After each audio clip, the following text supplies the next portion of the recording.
Jamaah. Yeay. Oh jamaah. Yeay. Alhamdulillah. Biar nggak was-was ikat suami pakai ini udah banyak banget tadi ya, mudah-mudahan jadi ilmu bagi kita semuanya. Tapi masih ada lagi ya. Sabar. Kita mau lihat dulu nih saat istri soft spoken tahu nggak Bu? Halus ngomongnya, tutur katanya lemah lembut ya, anti ngomel. Kita lihat dulu yuk. Mantap. Tepuk tangan dulu yuk. Ini bukan soft spoken lagi ya, nggak ngomong ini udah. Nggak ngomong ini. Jarinya yang ngomong. Mungkin udah pegel kali ya, udah pegel ya. Tapi bener loh, kadang-kadang perempuan itu harus bener-bener soft spoken. Jadi jangan lebih tinggi dari suami. Kadang-kadang kalau misalnya suaranya lebih tinggi dari suami nggak kelar tuh urusan. Ya, mau kemana sayang? Mau kemana sayang? Oh kan bedakan ya. Jadi mungkin ini harus jadi sebuah pelajaran kata-kata untuk ngikat hati. Silakan Ustaz. Baik, bismillahirrahmanirrahim. Tabe guruku, Ustaz Maulana, Bunda Tuti, para alim ulama yang dimuliakan Allah Subhanahu wa taala. Ada orang menulis seperti ini. Setelah menikah saya baru sadar, ternyata bukan hanya komunikasi yang penting, tapi juga cara komunikasi itu jauh lebih penting.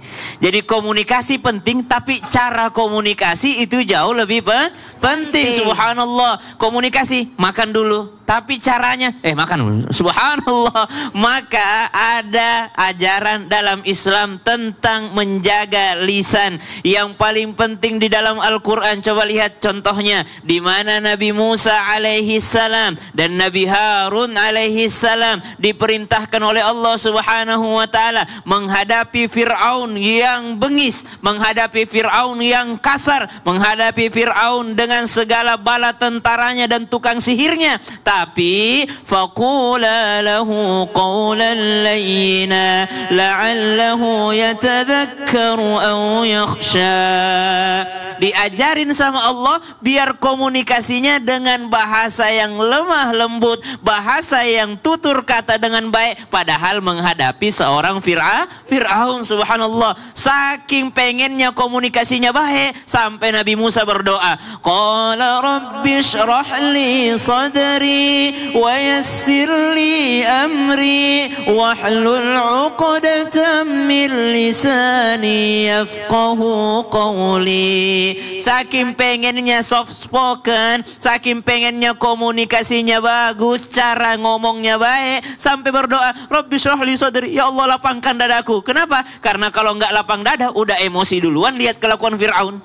Jadi lapang dada dulu ya Allah. Wa yassir li amri, mudahkan urusanku semuanya ya Allah. Wahlul 'uqdatam min lisani, lepaskan kekakuan daripada lisanku ini ya Allah, sebagai persiapan ya Allah. Waj'al li wazira min ahli, sebagai persiapan kalau saya nggak bisa ngomong baik-baik, ada ku bawa saudaraku ini Harun ini. Waj'al li wazira min ahli, mudah-mudahan Harun lebih halus dibanding saya, kata Nabi Musa alaihi salam. Makanya penting sekali itu cara berkomunikasi. Bagaimana caranya? Berdoa tadi.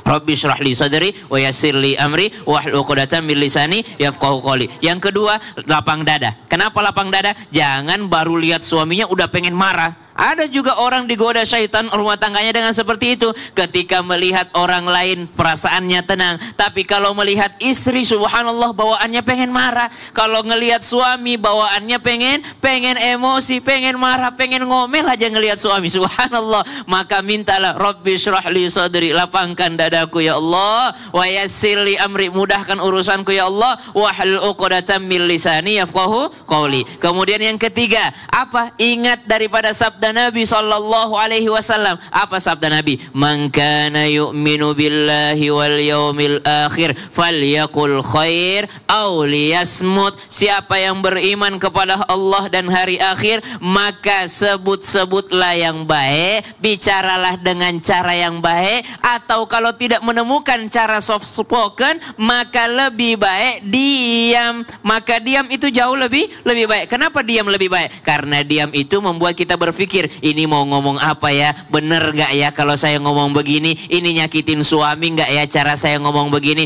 Insya Allah ibu-ibu di sini dan ibu-ibu yang ada di rumah jauh lebih berpengalaman dari kami. Tapi subhanallah, ini pelajaran terbaik karena betapa banyak orang tidak selamat gara-gara lisannya. Salamatul insan fi hifdzil lisan. Selamatnya seorang manusia itu dari bagaimana dia menjaga lisannya. Jadi bukan hanya komunikasi yang yang penting, tapi cara komunikasi Komunikasinya. itu juga jauh lebih penting. Masya Allah, sempurna kalau gitu ya. Penawarannya bagus, tapi cara nawarinnya nggak Iya, nyaman.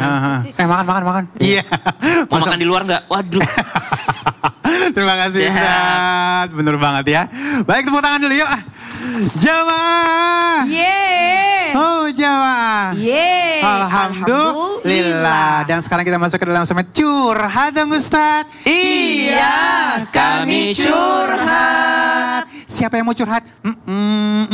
Yang kelihatan banyak masalah hidupnya. Ah, ini dia nih. Mic ini sama. Yuk maju dulu yuk. Maju dulu yuk. Pinjam mic yang maafin ada di situ Ustaz. Ya. Iya, ini kita minta tolong Bunda Tuti dan Baik, Ustaz Maulana. siap, Bang Ali. Kemari aja, kemari. Iya. Saya ketemu sama seukuran. Assalamualaikum. Baik, namanya siapa? Nama saya Ibu Nurjana. Deketin lagi Ibu Nur deketin lagi. Bu Nur, deketin Bu Nur. Iya. Iya, silakan. Assalamualaikum warahmatullahi wabarakatuh. Waalaikumsalam. Nama saya Ibu Nurjana dari Majelis Taklim Al-Ihsan. Iya, tepuk tangan dulu. Dari Bogor. Dari Bogor ya. Agak kencang suaranya Bu. Emang Al-Islah. emang soft spoken dia nih Ustaz. Ya, spoken. Dari Bogor. Iya, dari Bogor ya. Saya ingat dia Sophia deh. Iya. Saya mau bertanya. Baik, silakan. Pengen curhat. Iya, Kenapa silakan. gimana ya kalau suami diambil orang?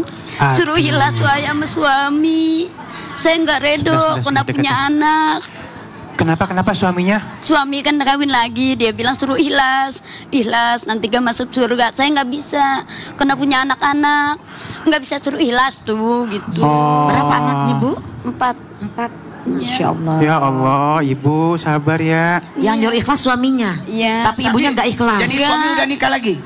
Udah dapat anak satu. Udah punya anak lagi di sana? Udah dapat anak juga. Iya. Dari Dan yang ibu dari yang masih kedua. sama suami? Iya, karena saya ada anak-anak. Oh, deketin lagi maaf ya. Ada anak-anak, kalau nggak ada anak-anak saya udah buat sendiri, mah nggak tanpa dia nggak apa-apa. Oh, Karena nggak ada anak, jadi saya mau yang anak cewek jangan bubar mah. Saya nggak mau kalau nggak punya papa.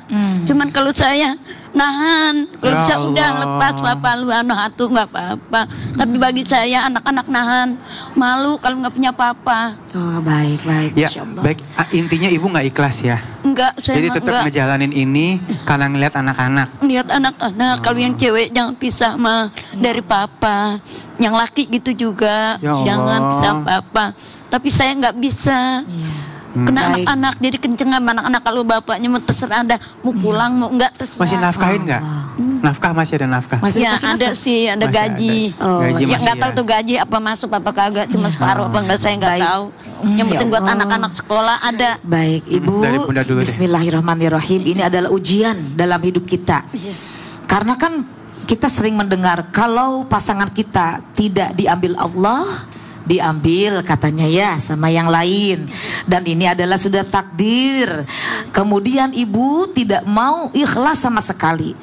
Ibu memang ikhlas itu adanya di hati, berarti tidak plong. Bagaimana supaya ibu masalah ini bisa diselesaikan dengan baik-baik? Nah, ibu bicara sama suami, ini saya sudah tidak kuat, ya. Karena kan kalau misalkan terus kita bertahan, ibu menderita.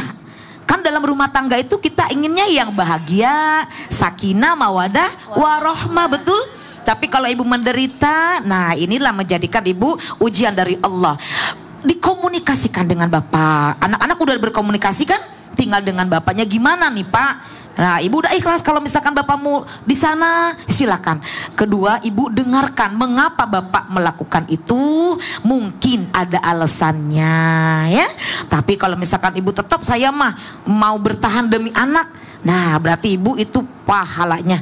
Tapi memang ibu kalau misalkan namanya ujian, kan kita banyak ujiannya ya.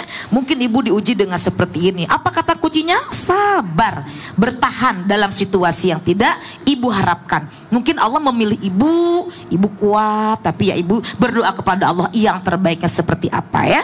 Masya Allah. Ustadz Maulana mungkin ditambahkan? Ibu kalau bisa tahu, maaf ya Bu, ketika suami menikah lagi, yang beritahu ibu atau ada yang beritahu atau gimana? Tetangga. Hah? Tetangga. Oh, nggak izin langsung Oh, nikah nggak ini. izin. Dari tetangga. Ketawanya Dari udah berapa tetangga. lama? Karena kan saya ngambil anak adik. Oh, saya ngambil anak adik. Iya. Adik kan hamil 3 bulan. Iya. Terus sampai lahir saya bawa pulang. Iya. Dia nggak suka ngambil anak adik, tapi karena dia punya suaminya meninggal, saya ambil. Anggap aja saya ngasuh yatim. Sekarang udah SMA kelas 2. Ya. Saya ngasuh yatim. Jadi gini, tidak mungkin ada asap tanpa ada api. Iya. Tidak mungkin ada sesuatu tanpa, pasti ada sebab akibat ini. Maka dari sini kita bisa belajar, mungkin pada saat itu suami merasa tidak dihargai. Ya, sehingga dia merasa apa sih istri saya tiba-tiba bawa orang masuk ke rumah, terus ngambil anak siapa, harusnya tetap dikomunikasikan. Nah, pada dasarnya karena ini yang datang ini kan ibu tidak bersama dengan suami, maka ibu yang minta solusi, maka ibu yang harus baik. Ibu harus memperbaiki diri. Kalau saya ada orang curhat suami istri, saya minta dua-duanya datang. Nggak mau saya sendiri. Karena kita harus dengarkan dua sisi. Mungkin satu sisi ini merasa dia tidak dihargai sehingga terjadi. Kalau begitu ibu siap perbaiki keadaan kembali, minta ridho, minta maaf kepada suami ya. Masya Allah. Baik, terima kasih guru-guruku yang dimuliakan Allah Subhanahu wa taala. Terima kasih jamaah yang sudah hadir di studio. Terima kasih juga untuk jamaah yang sudah menyaksikan dari rumah ya. Tetap semangat ya. Jamaah, alhamdulillah. Ya.